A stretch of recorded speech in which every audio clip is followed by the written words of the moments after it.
On Marathi. Marathi understand, कारण माझं English तेवढं चांगलं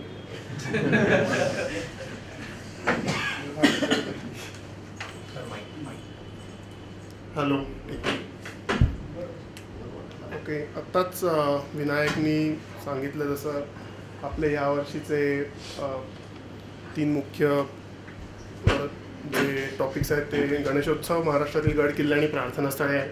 तर मी बेसिकली काय सांगतो तुम्हाला की कसे फोटो पाठवा, कारण आपल्याकडे असतात खूप वेळा फोटो खूप चांगले आणि आपल्याला तो रिलेट करू नाही शकत आपण त्या सब्जेक्टशी. तर मी काही थोडी एक्झाम्पल्स आणली आहेत. तुम्हाला काही प्रश्न पडले तर लगेच विचारा, म्हणजे आपण लगेच सांगू. ठीक आहे, तर पहिल्यांदा गणेशोत्सवबद्दल बोलू आपण. पहिल्यांदा कुठल्याही शहरातला गणेशोत्सवाचा फोटो चालेल आपल्याला. मुंबई, पुणे, कोकणात फार सुंदर गणेशोत्सव साजरा करतात. जर तुम्ही कधी बघितलं असाल तर तिकडे सुद्धा, किंवा गणेशोत्सवातल्या कुठल्याही घटनेशी निगडीत पण तुम्ही फोटो पाठवू शकता, की राईट फ्रॉम गणेश मूर्ती बनवताना टू प्रोसेशन, कुठलाही तुम्ही पाठवू शकता. आणि प्रत्येक याच्यात गणपती असलाच पाहिजे असं काही नाही. जर का त्या फोटोमधून गणेशोत्सव आहे असं कळत असेल तरी तो फोटो चालेल आपल्याला. असे विविध फोटो पाठवा, कारण मोस्टली गणेश मूर्ती किंवा आपले फेमस गणपती दगडूशेठ हलवाई वगैरे ते आता बघितलेच सगळ्यांनी. तो आपल्याला आता त्याच्या पलीकडचा गणेशोत्सव लोकांना दाखवायचा आहे. आणि तुम्ही सगळे फोटोग्राफर्स आहात. फोटोग्राफरची दृष्टी ही नेहमीच सामान्य माणसापेक्षा वेगळी असते. So go beyond your limits and click those photos. इथे काही इन्स्पिरेशनल फोटो आहेत ते मी तुम्हाला दाखवतो. गणेश मूर्ती बनवतानाच आहे, म्हणजे बनवायच्या आधी खूप छान दिसतात मूर्ती. सो हे तसेच वर्कशॉप असतात. आपल्या इथे मुंढव्याला वर्कशॉप आहे, आपल्या कुंभारवाड्यात वर्कशॉप आहेत, इवन आपल्या कुठला ते लोकमान्य नगर का तिकडे पण आहेत. तिकडे पण खूप छान वर्कशॉप्स आहेत. तर तिकडे जाऊन तुम्ही भेट द्या. तुम्हाला पण खूप छान अनुभव येईल बघताना की मूर्ती कशी बनवतात, रंगकाम कसं करतात. खूप चांगला अनुभव तुम्हाला पण मिळेल आणि फोटो पण तुम्हाला भेटेल. पालखी निघते, म्हणजे पहिल्या दिवशी पण मिरवणूक असते, शेवटच्या दिवशी पण मिरवणूक असते. तर तुम्ही मिरवणुकीचे फोटो पाठवू शकता, पण ते आर्टिस्टिक पाठवा तुम्ही. म्हणजे जे सगळे लोक काढतात तसं करायचं, त्याच्या पलीकडे जाऊन तुमची थॉट प्रोसेस लावा त्याच्यामध्ये आणि तसे फोटो पाठवा. That will hold a edge to म्हणजे चांगला फोटो दिसेल. हा आनंद जाधव सरांनी काढलेला फोटो आहे, तुम्हाला माहिती असतील काही लोकांना. ते खूप छान फोटो आहे. कसबा गणपतीची पालखी जेव्हा येते तेव्हा त्याच्यावर फुलांचा वर्षाव होतो. खूप छान एक्सपिरियन्स असतो तो. हे आपल्या तुळशीबागेच्या एंट्रन्सच्या इथे असतं. रात्रीची रोषणाई खूप छान असते कधी कधी. हे बाकीचे ॲस्पेक्ट सोडा पण चांगले असते. मिरवणूक आपली दगडूशेठ, आपण ढोलवादक पथकं आपल्या पुण्याची शान आहे एक तर ती. तर त्यांचे थोडे वेगळे ऑफबीट आहेत फोटो. हा भूषण पाटील म्हणून माझा मित्र आहे, त्यांचा फोटो आहे. तर we are looking forward to such entries. So ह्याचं खूप चांगलं काहीतरी वेगळं मी अपेक्षित आहे आमच्याकडनं. सो आय एम शुअर तुम्ही करू शकाल असं काहीतरी. हे तर माहिती आहे तुम्हाला. म्हणजे सर्वात जास्ती फोटो असेच काढले जातात आजकाल गणेशोत्सवात. सो हे पण चालतील, चांगले काढा, फक्त छान. ह्याच्यात मेन जोश दिसला पाहिजे. काय वादकाच्या प्रतिक्रिया, किंवा तो किती तल्लीन होऊन वाजवतो, किती how much he devoted towards his passion. So that is depicted from these photos. So असे फोटोज आम्हाला अपेक्षित आहेत.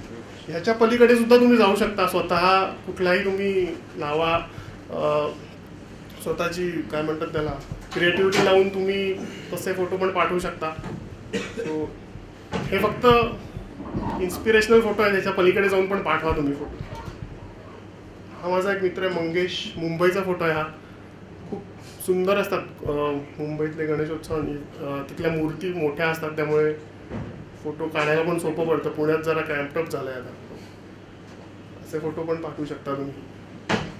काही शंका आहेत कुणाला विचारावं लगेच. तुम्ही पण बोललं पाहिजे. आम्ही फक्त दोघं नाही बोलणार सेशनमध्ये. सेशन बनवे नाही इंटरॅक्टिव्ह प्लीज. हे आता म्हणजे फोटोग्राफ आम्हाला दाखवले ते एकदम त्यांनी एकदम म्हणजे ते प्रोफेशनल फोटोग्राफर्स आहेत म्हणजे ते बघून एकदम वाटतं असं. पण एक मला विचारायचं होतं की याच्यामध्ये याच्यामध्ये जी टेक्निकल ॲस्पेक्ट वापरली कॅमेरे जे असतात ते एकदम टॉप एंडचे असतात वगैरे. सपोज जे ॲमेच्युअर फोटोग्राफर्स आहेत यांच्याकडे फार हाय एंड कॅमेराज नाही, त्यांना जर काही असे फोटो काढायचे असतील तर त्यांच्यासाठी काही आहेत का काही? हा फोटो 1000D काढला आहे. हा तो कॅमेराचं काही नसतं असं, म्हणजे मी शेवटच्या वर्कशॉपमध्ये मी सांगेन तुम्हाला त्याच्याबद्दल. मग बेसिक आहेत कॅमेराचे. तुम्हाला camera is not everything to get a good picture. शेवटी काय कॉम्पोजिशन मॅटर्स. तुमची मोबाईलने सुद्धा छान फोटो काढू शकता. मागच्या वर्षी आम्हाला मोबाईलच्या खूप छान एंट्री झाल्या होत्या आणि इव्हन ते सिलेक्ट पण झाले होते फायनलपर्यंत. So yes. किंवा याचा प्रश्न असा असतो की ज्यांच्याकडे प्रोफेशनल कॅमेरा नाही त्यांच्यासाठी प्रोफेशनल कॅमेराची सोय किंवा कसं काय कुठून आम्हाला असिस्ट मिळू शकतं का, म्हणजे रेंटवरती भेटणं लेन्सेस किंवा कॅमेरा असा प्रश्न आहे. येस, पुण्यात आहेत बरेचसे जे लोक रेंटल सर्व्हिसेस आहेत. आता त्यांची ॲडव्हर्टाइजमेंट नाही करत आहे मी, फक्त सांगतोय. पण प्राईम्स अँड झूम्स म्हणून आहे आणि टोहोल्ड म्हणून एक आहेत. So they rent equipments from lenses base bodies and also you can go for it. पण काही पर्सनली मला काय वाटतं की मी कम्फर्टेबल नसतो नवीन कॅमेरा लगेच हाताळण्यात, कारण to get used to the camera you need to use it a lot. So पण ऑफकोर्स तुम्ही रेंट करू शकता.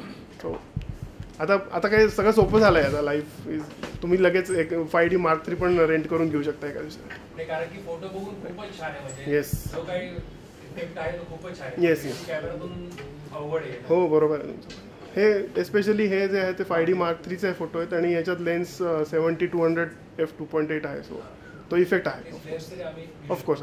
येस नक्कीच. अजून काही प्रश्न? जेव्हा पाठवायचे होते बरोबर. तर त्यांनी होतं की एडिट न करता पाठवायचे होते. नाही बेसिक एडिटिंग करा असं सांगितलं होतं. बेसिक एडिटिंग म्हणजे तुम्ही कर्व्ज सॅच्युरेशन कॉन्ट्रास्ट ॲडजस्ट करून क्रॉप करून पाठवू शकता. विदाउट एडिटिंग नका पाठवू. बऱ्याच वेळा असं होतं की फोटो काढताना तुमच्या समोर त्या फ्रेममध्ये बरीच लोक असतात. बरोबर. तुमच्या डोक्यात एक पर्टिक्युलर इमेज तयार झालेली असते, एक स्टोरी तयार झालेली असायची. राईट.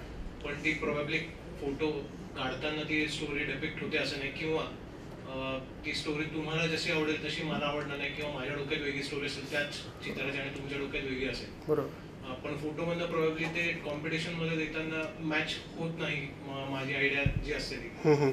तर फोटो बरोबर काहीतरी एक छोटा राईटअप जर का तुम्ही मागवला ओके तर त्याचा एक फायदा होऊ शकेल. कारण की बऱ्याच वेळा हा प्रॉब्लेम जास्त येतो की मॅचच करता येत नाही. आमच्या डोक्यात एक आयडिया झाली की आम्हाला आवडली, पण ती तुम्हाला प्रेझेंट करताना आम्हाला प्रोबॅबली हा द्यायचा नाही द्यायचा असं खूप वेळा होतं. फोटो मागचा दृष्टिकोन तुमचा तुम्हाला. आपण बोलू यावेळेला. आपण बोलतो मी मंडळाच्या लोकांशी. आपण नक्की याचं काहीतरी करू की तुमच्या फोटो मागची तुमची भावना तुमचा दृष्टिकोन काय आहे हे कळण्यासाठी तुम्हाला संधी मिळेल. बघू आपण काहीतरी करू. होतं कसं की मी एखादा फोटो वाढवला, माझ्या डोक्यात ती आयडिया क्लिअर आहे आणि तुम्ही समजा तो लावला नाही समजा कॉम्पिटिशनच्या इथे प्रदर्शनाच्या वेळेस, तर मला कळत नाही की याला नक्की काय झालं. राईट. आणि मग थोडा माझा कॉन्फिडन्स पण थोडा कमी होतो. असे एक वेगळ्या फोटोग्राफी हा असा मीडिया आहे की it should speak about it self. पण तुमचं म्हणणं पण बरोबर आहे. आपण बोलू. मी नक्की काहीतरी विचार करू आपण याच्याबद्दल. प्लीज. एक क्वेश्चन अजून होता, जसं बेसिक एडिटिंग तुम्ही फोटोचं करा आणि पाठवा असं तुम्ही आता सांगितलं. राईट. आता हा जो आपण आता एक फोटो बघतोय याच्यामध्ये गणपतीच्या फोटोच्या इथे पुढच्या वर्षी लवकर या असं केलेलं आहे. सो हे आपल्या याच्यामध्ये नाही नो टेक्स्ट. हा मी जस्ट एक्झाम्पल म्हणून विदाउट एडिटिंग दाखवण्यासाठी. ते टेक्स्ट सोडा, पण तो फोटो त्याचा इसेन्स खूप छान आहे म्हणून मी हा फोटो दाखवला तुम्हाला. टेक्स्ट नाही आपल्याला द्यायचं. येस. बाकीच्या ते बेसिक ज्या रूल्स आहेत ना आपल्या फोटोग्राफीचे, जे सगळ्या थीम्सला ॲप्लिकेबल आहेत, ते ऑलरेडी छायाविष्कारनी पब्लिश केलेत. सो त्याच्यात आपण मेन्शन केलं आहे की don't put any watermarks or any text on the photos. So हा मी जस्ट एक्झाम्पल म्हणून दाखव. ठीक आहे. पुढची थीम आहे